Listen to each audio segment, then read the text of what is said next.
শিক্ষা মমতা ব্যানার্জি তুলে দিয়েছে। মমতা ব্যানার্জি 21,000 মদের দোকান আর ডিয়ার লটারি আর সঞ্জীব গোয়েঙ্কাকে মনোপলি ইলেকট্রিকের ব্যবসা করতে দেওয়া ছাড়া আর কোনো কাজ করে। চোরেদের রানী চোরেদেরকে সমর্থন করবে না অন্য কি করবে? কেষ্ট মুড়ির টিনে করে 100 টাকা তুলে 75 টাকা কালীঘাটে পাঠাতো, মাল দিত কেষ্ট, সেই জন্য কেষ্ট ভালো ছিল তো হবেই। হ্যাঁ, খুব দয়ালু, মাল প্রচুর টাকা তুলতো আর মমতা ব্যানার্জিকে পাঠাতো। এটা তো কোর্ট কেন অ্যালাউ করছে? ওদের ভাইপো এর আগে সরাসরি জাজেদের অ্যাটাক করেছে। আমাদের তো সব জাজমেন্ট পছন্দ হয় না, তো আমরা জুডিশিয়ারিকে রেসপেক্ট করি। আপনি নিজে দেখেছেন রাহুল গান্ধীর মেম্বারশিপ লোয়ার কোর্ট এবং গুজরাট হাইকোর্ট করার পরেও সুপ্রিম কোর্ট তাকে রিইনস্টেট করেছে।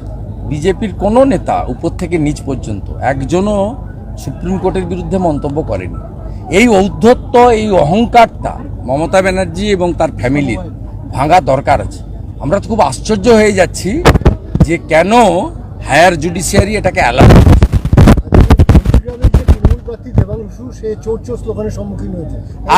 আমি দেখুন, আমি এগুলো সমর্থন করি না, কিন্তু সাধারণ মানুষের এটা স্বতঃস্ফূর্তভাবে বহিঃপ্রকাশ। ভারতীয় জনতা পার্টি এটাকে অর্গানাইজ করেনি। ওখানে একজন রেপ কেসের আসামি আছে আমিরুল বলে, 2021 সালে রেপের করে 6 মাস জেলে ছিল।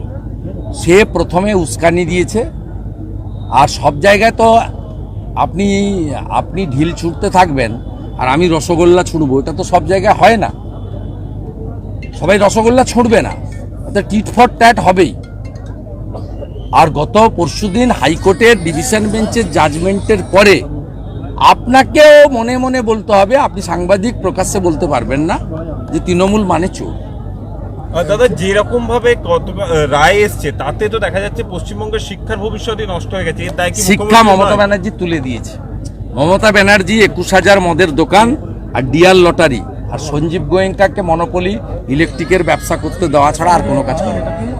আরো একটা বিষয়, দেশের বিভিন্ন এজেন্সিকে যেভাবে আক্রমণ করছেন, তার দলের এমপিরা যখন পার্লামেন্টে যাবে তারা কি আদৌ পার্লামেন্টে যাওয়ার যোগ্য? যাবেই না কেউ পার্লামেন্টে, সবাইকে লোক হারাবে।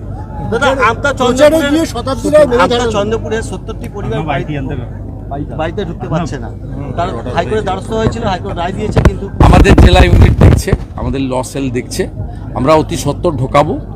এবং এবারে উলবেড়িয়া লোকসভা কেন্দ্রে অন্যরকম ভোট দেখতে পাবে তৃণমূলের গুন্ডারা। খুব সাবধান থাকুন।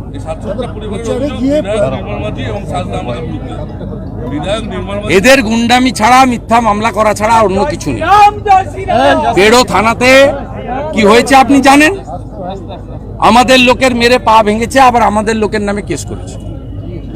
আজকে দেখা গেল যে মুখ্যমন্ত্রী বলেছে কেসটা খুব ভালো ছিল। চোরেদের রানী চোরেদেরকে সমর্থন করবে না অন্য কি করবে? কেষ্ট মুড়ির টিনে করে 100 টাকা তুলে 75 টাকা কালীঘাটে পাঠাতো, মাল দিত কেষ্ট, সেই জন্য কেষ্ট ভালো ছিল তো হবেই।